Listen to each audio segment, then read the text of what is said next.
Hello and welcome. Our guests today are Emma Potter and Lexi Steward from Leo Academy Trust in the southwest of England. Emma is currently Vice Principal at Cheam Park Farm, and Lexi has been teaching in primary schools for the past 17 years and is currently at Hurst Park Primary Academy. Thank you both for joining us. Thank you for having us. Emma, if I can start with you. I know Leo Academy Trust really prides itself on looking after their teachers and their students. Can you tell me a bit more, please? So Leo Academy Trust stands for learning, excellence and opportunity, and those values actually run through everything that we do, whether that's something for our children or whether that's something for staff. So our children have a whole wealth of different opportunities and lots of chance to be excellent in lots of different ways, and that's no different for our staff as well. So we're always looking for different opportunities for them, but also trying to cater for their well-being as well. Lexi, you've been a teacher for many years now. What is it about your job that you love? You know, it's got to be the kids. You know, their sense of humour. There's no filters. You know, some of the things these kids have said to me over the years is like, I could write a book about it. It's like hilarious. You know, every day is different. You know, even from the hour to the minute, we could be teaching maths, and then next minute we're talking about King Henry VIII, and then our final lesson of the day is like Glockenspiel. So, you know, we're never bored. We're always busy. So, yeah.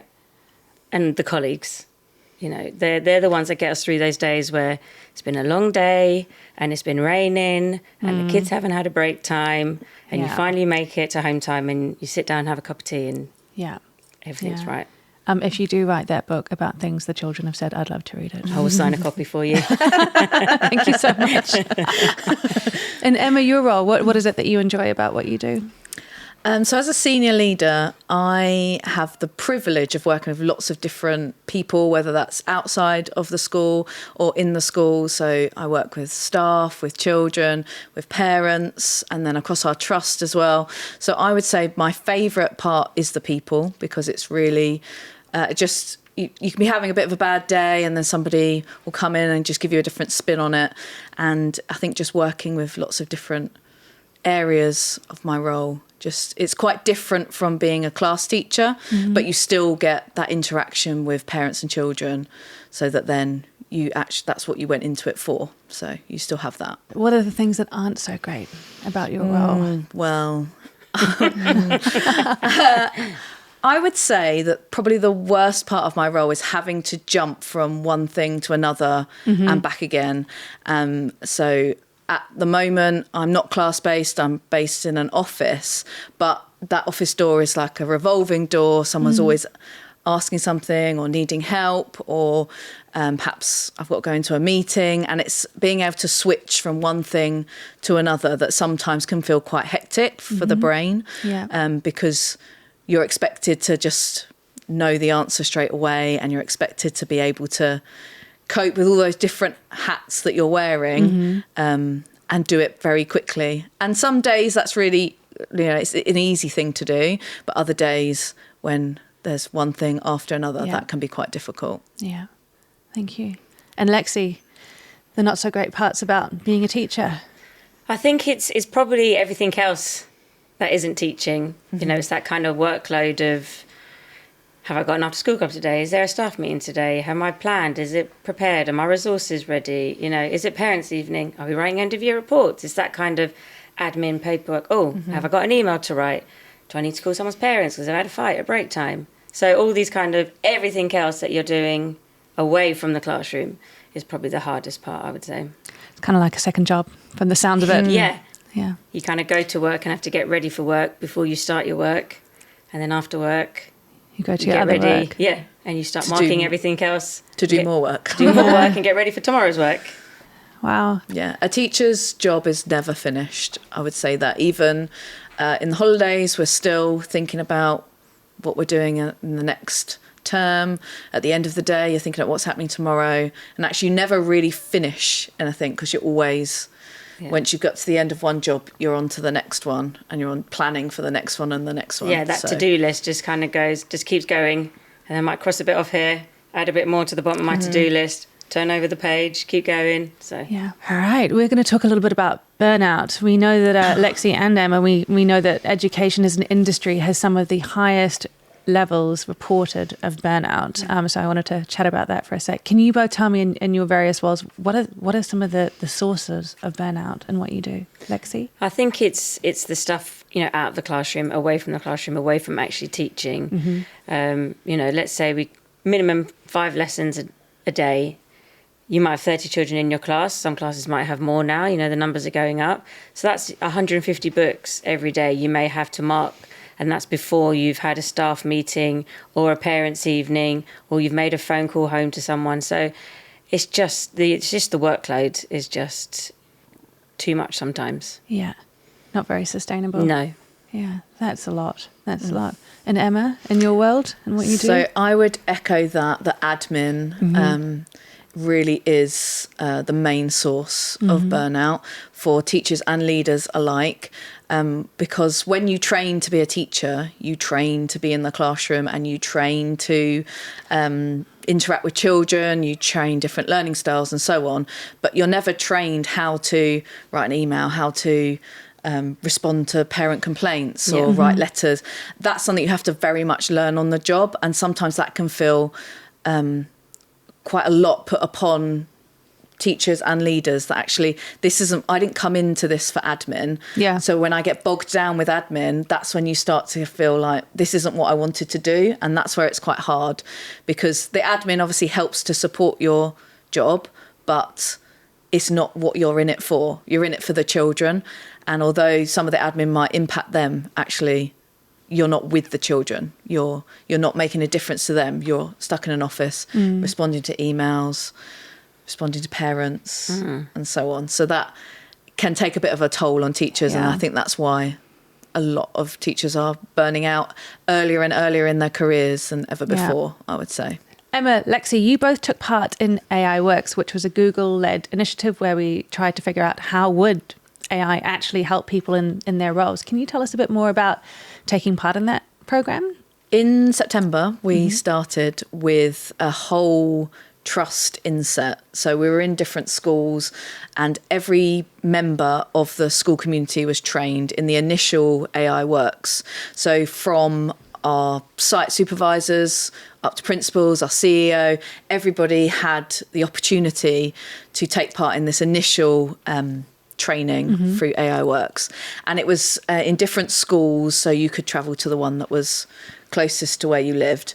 And then you took part in quite a basic overview of AI and how it could help you in your particular role. But it was a very surface level use of AI. And what tools were you using? Was it Gemini? It was largely Gemini. Yeah. But we did talk about how they could be embedded in some of your other The tools that are on your Google Workspace. But we just initially started with the Gemini that was on the browser. So we started with that, and we talked about lots of different examples of how you could use that. And that just really started the ball rolling. From there was then a 6-month pilot for you had to apply to take part within the trust, so that then you came every few weeks and you had more in-depth training on the different areas of using Gemini. So that's when we looked at things like gems and how to actually make it more effective with your prompts. How did you, as a group of people learning how to use these tools, how did you share wins, or how did you work as a community to figure out what was working and what wasn't? Yeah. So we do something called network learning communities, where all of our subject leaders get together and we could have opportunities to share good practice at that point. At school level, there's lots of conversations that happen. And if I'm honest, that's the best time when it happens quite organically within the school. So one person will have found something, a solution to a problem, and then everybody wants a piece of it.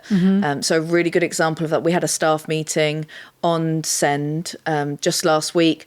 One person knew how to use Notebook LM really effectively. She was putting in her documents and getting some really good outputs. So she was sharing that first on her table, and then she was just asked to go up and share it to everybody. Nice. So actually it wasn't anything that came from us as leadership. It wasn't put upon people, you have to use this tool, but actually the output of that staff meeting was so much better from just adding that little element of AI. But it also wasn't very scary because it was, let me show you, it's really simple, and you're gonna get this really good output from it. And I think that sort of broke down some of the barriers for some of our staff that saw AI as this really big, scary part that was something brand new to them. Well, actually, you could break it down into something quite small, very manageable, but also quite easy to share. So that's how it sort of has spread throughout our school community and then across the trust as well. Amazing. Thank you. Thank you so much. Lexi, you also took part in AI Works. Can you tell us a bit about what it was like taking part as a teacher? Yeah, it was really interesting actually. On that inset training day that we had, and we had your colleagues from Google come in and talk to us, and they were talking about how to prompt effectively on Gemini. So talking about, typing in what tone are you going to use? So in the tone of a primary school teacher in England, because it changes the spelling. And so those kind of tips and tricks that we can then use when we're using AI, it was really helpful. And a bit like what Emma was saying, I've learned a lot from my colleagues. Yeah. So I was lucky enough that my year group partner last year, he was computing lead. So he told me loads about AI and what to use and how to use it. And also our director of digital learning does a lot of inset days and staff meetings with us as well, and has taught us lots. Recently, she taught us Write a Story, which is on Google Classroom. And you prompt it and it can create a story for you, and you can put in, what the characters look like. And I used it at home for my own children the day before they start school. And it's almost like a social story. Oh. So it would be like, girl A and girl B are a bit, scared about going to school. And it creates this whole story. And it was, they loved it. And so we can use it in class as well for those children who do struggle coming back to school after, the long summer holidays. We can make these kind of social stories for them and these little kind of cartoon characters that look like them. So, I think as it goes on, we kind of get taught and something new, and gradually build up our skills. How do they react when they see a storybook with someone who looks like them? They absolutely love it. Yeah. And you go back and prompt. So you'd be like, make her hair a bit curlier, or make her hair a bit darker. And so these characters really look like them. And so I printed it for them and they were looking at it, and they have it like in their bedrooms and they love looking at it still. Oh, that's excellent. Yeah, it's really cute. Well done. Thank you. Building on that, what are some of your favourite use cases of AI? Like, how has it helped you save time? How has it helped you change your approach to something and just, go back to the things you prefer doing? I think my favourite thing to do is if I've got a tricky email that's been sent to me and I put it in AI and it just gives me a bit of a starting point. I think because you're very busy and you want to give parents the time, and you know what you want to say, but you haven't necessarily got the time to write it all out. I think that's one of my biggest time savers, because I'm a bit of a perfectionist and I want it to sound in a particular way where I can prompt Gemini to give that sort of response without having to spend hours and hours. And I might reword bits for it for myself, and I might take bits out or add in particular sections, but it gives me that starting point that isn't that blank canvas that I would have been staring at before. And Emma, you're a vice principal, and Leo Academy has several schools. Are there any wins from a cross-campus perspective that you've seen yet? Data Collection has been much easier to use using something like Gemini, where you can pull things together from one Google sheet, where actually you've inputted it from lots of different schools. So you're able to look at trends, you're able to look at lots of different parts of data, whereas like as teachers, we're not really ones for looking at those sort of statistics. We just sort of want to know it at the end. But being able to unpick it and analyse it at a trust perspective has been quite good to do using Gemini to support you, especially where you can ask it to what formulas you want, because I can't write formula. Neither can I. No, I don't know many people that can really write formula, but you can ask Gemini to do that. And then suddenly you basically look really swish when you go to meetings, because it looks like you've done it yourself, and actually Gemini's done a lot of the work for you. Oh, well done. Well Thank done. You. Looking swish. Looking swish. I love that. That's one of the highlights from this. I loved your storybook example. Any other favourites from a teaching perspective when it comes to using Gemini? For me, I would use it a lot in the classroom, but making more for my resources. So I'm not a poet. I can't write poetry. But when I go into Gemini and I need a poem about the Amazon rainforest, it's going to give me one. I love it. Yeah. So I would use it a lot for like resources, things like that, because otherwise we're not looking at a very good poem in our poetry class. Oh, good honesty. Thank you. And you have quite large class sizes, 30 kids sometimes. Yeah. Do you use leverage Gemini in a way to sort of personalize any resources for different kids, or? Yeah, definitely. I think where some of the children maybe find reading as a learning barrier, we can simplify some of the text. Yeah. We can use it to say, right, I know this child is going to finish this work in 2 minutes. Give me a challenge question for maths. And then we can, it can help those children that need the support, but also we're challenging those children so they're not just sitting there. It's like, right, here's another question, keep going. Never thought of that. Thank you. Yeah, it's much better than where before we used to buy into a lot of online like resource banks, but actually we can make things really bespoke for our children, and especially our different communities. So just across Leo, we've got a real vast number of different languages that are spoken at home or different backgrounds, and we can make resources that are really purposeful for our children. It opens up a lot of doors for children that in the past would have been quite isolated in the classroom.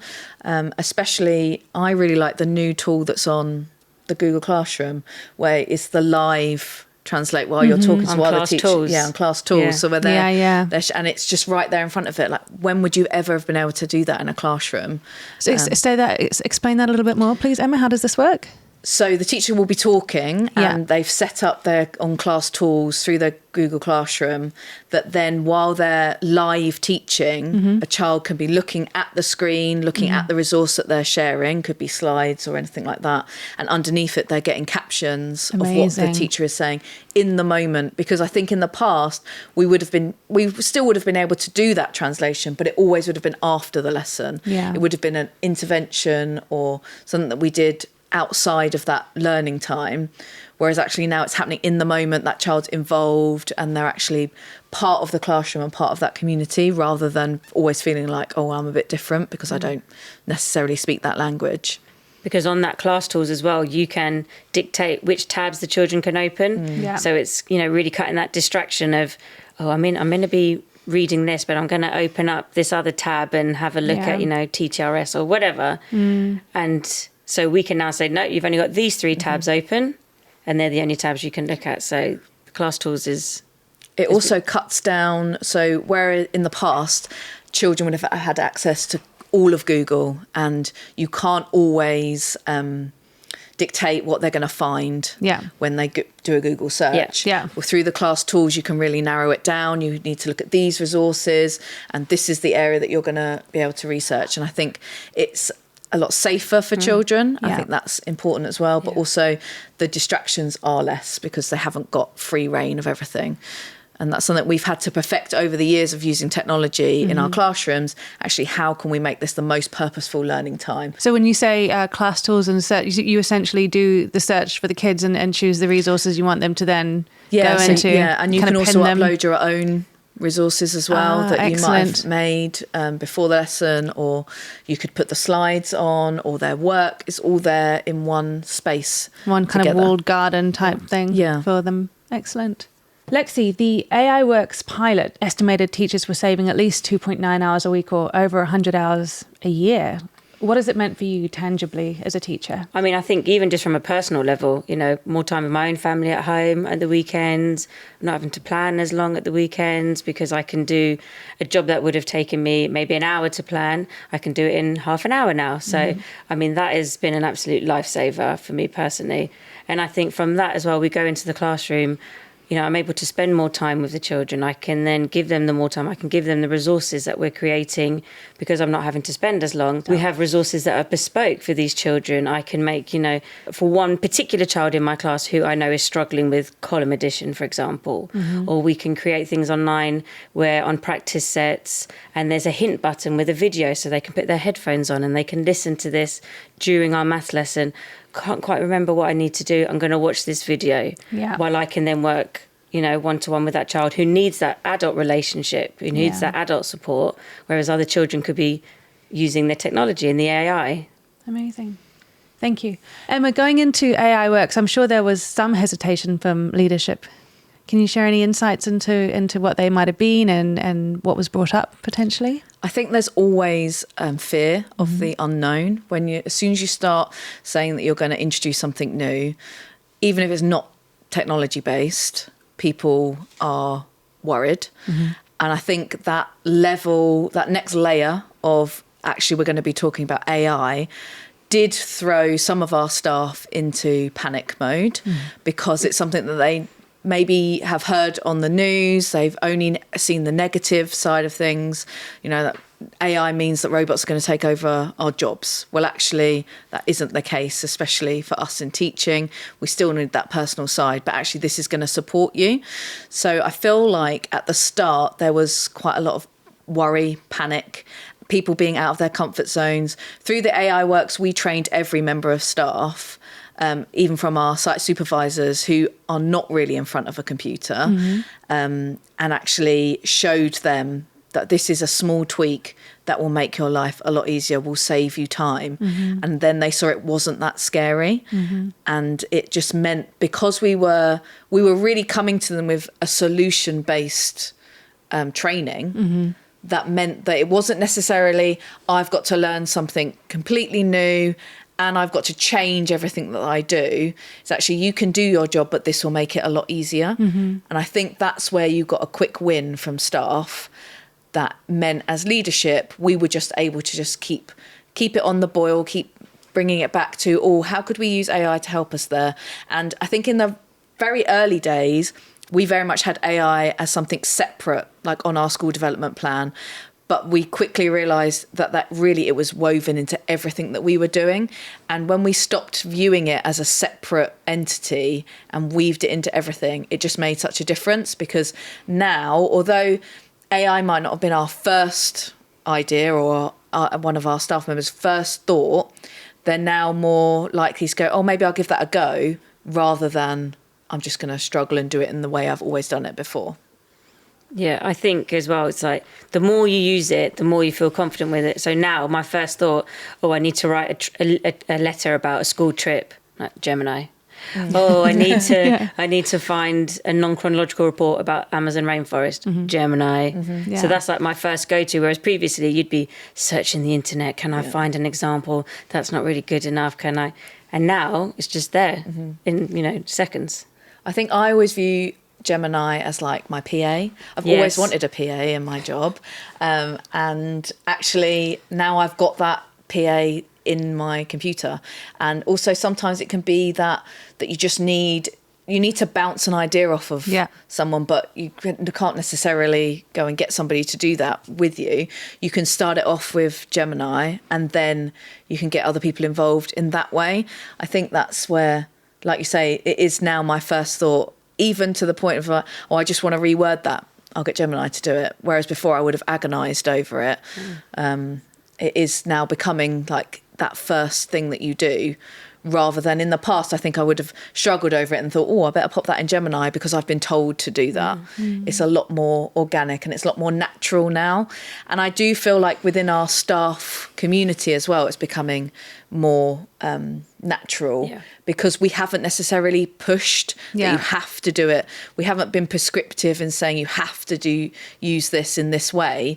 We've allowed people time to experiment and we've allowed people that space to have a go without any judgment, but still keeping it, have you thought about AI? Have you thought how you're going to do that using AI? And people are now, because they can see the benefits. I think that's what makes a big difference. It's quite easy to see a quick win from using Gemini. So people want a piece of that because they want to save some time. They're seeing people leaving work and they're like, well, how have you got your work done? I did my waggle, which is what a good one looks like, did my example writing through Gemini. I didn't have to sit and agonize over that. So people want to do that too. And that's how it sort of snowballed through our school and then through the trust. So waggle is what a good one looks like? Waggle is what a good one. I am stealing that. Or you can have a wabble, what a bad one looks like. Also very necessary. Yeah, if you need to unpick, how can I improve this, you can use a wabble. I love that. Thank you. have it. May I steal that? Absolutely. Can Thank you have that one for free. The next we'll The charge. next one's coming with a price. Thank you. Thank you so much. That was a brilliant answer. Thank you so much. Emma, as a vice principal, what would your advice be for other leaders who are thinking, how do we get our school started with AI?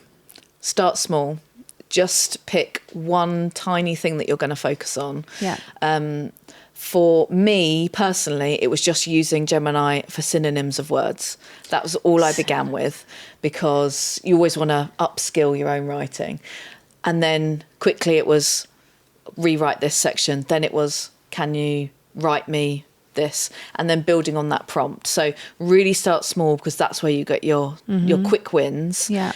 Getting those people who are championing it from within the school community, those trailblazers that are actually really going to run with it, and then giving them space to share it. So for your staff meetings or any inset training days that you might have, giving it its own little spotlight, but also not viewing AI separately. How is this going to help everything that we do? Not just on our school development plan, we have to improve our use of AI, because that's actually going about it a bit of the wrong way. Emma, I'm sure parents have questions of how you might be using AI at school. How have you handled their questions? So we've shared with them our approach to AI, and that's across all of our different platforms, and actually been quite transparent in how we would use it to enhance learning and enhance their children's experience at school. So we've made them aware of how we're going to use it, and then any questions that have come from that, because at the moment we're largely using it adult based rather than children based, but actually showing them how it is improving all the different education areas. When we've ever introduced any tool that uses AI when it's embedded within it, so any of our different platforms that we have, we've obviously shared what that's going to look like, what data is being collected, how it's being used, to then make that personalised learning for those children. So we've been able to just share that at different levels, but also being very conscious that AI is evolving, and our use of AI is evolving at the same time. And from a teacher's kind of perspective, when we explain it sometimes to the parents, then I think they feel a bit more calm with it, and they feel a bit more, okay with it. So, for example, we might say to them that their child is using voice to text, and they might not know what it is. And once we explain to them, saying, it's actually supporting them in their writing, it's helping them get ideas down, then they're supportive of it. And I think it's very much that once we explain it to them and they know what it is, it's kind of the unknown.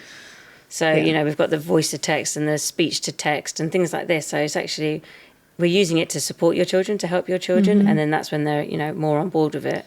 I think we have to dispel some of the myths that are within on like social media towards AI, and actually we're using it in a really purposeful way, rather than just creating different things just for the fun of it. We're using it to enhance the education of the children rather than to sell data or anything like that. And I think that when parents are aware of that and how it's actually going to be used, and actually breaking down this AI big unknown to a really small, actually we're going to use it to help us create a really good example for your children to work from. They're like, oh, okay. And a lot of parents say, I didn't realise that was AI. And I think that's something, even as teachers, like, oh, I didn't realise that was using AI. And actually it's being used in a lot of different ways rather than just robots. Which I think a lot of our parents might believe. It's understanding what it is and what it isn't. Sometimes. So for like our weekly homework would be on an AI learning platform. And so we explain to the parents, if they get an answer wrong, the AI can then generate the next question that's going to help them.